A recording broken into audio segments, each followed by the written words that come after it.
Norėdami patys pasikeisti lango rankenėlę, tai parodysiu, kaip pasidaryti tai pačiam. Visai nesudėtinga ir galėsite atsinaujinti, jeigu pas jūs yra pasenusios rankenėlės ar sulūžusios, tai įsigiję naują galite patys ją labai lengvai pasikeisti. Tai va taip. Pradžiai patraukiam šitą plokštelę ir ją pasukam į šoną.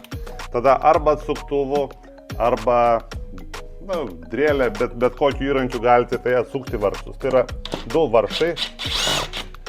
Tada, kad iki sekančio varžto pasiekti, jūs turite rankenėlę pakelti į viršų, tai yra į atidaryto lango poziciją ją pastatyti ir atsukam kitą varžtą. Viskas, rankenėlę nusiema. Tada galite šiek tiek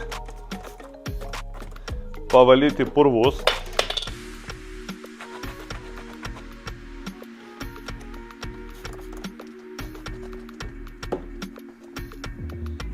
Kad nemontuoti naujos rankenos ant purvino rėmo.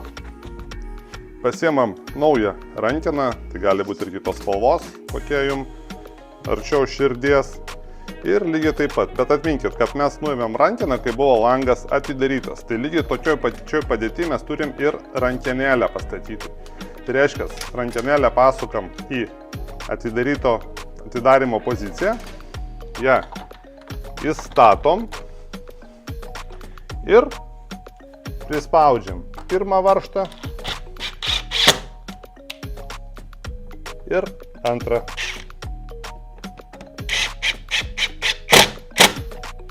Užsukam plokštelę ir viskas. Rankenėlė pas jūs yra pakeista.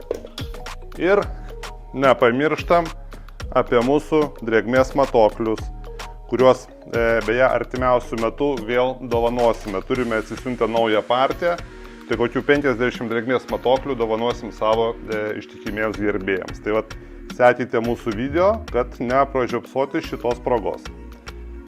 Taip, nuėmam lipduką ir klijuojam virš rankenėlės.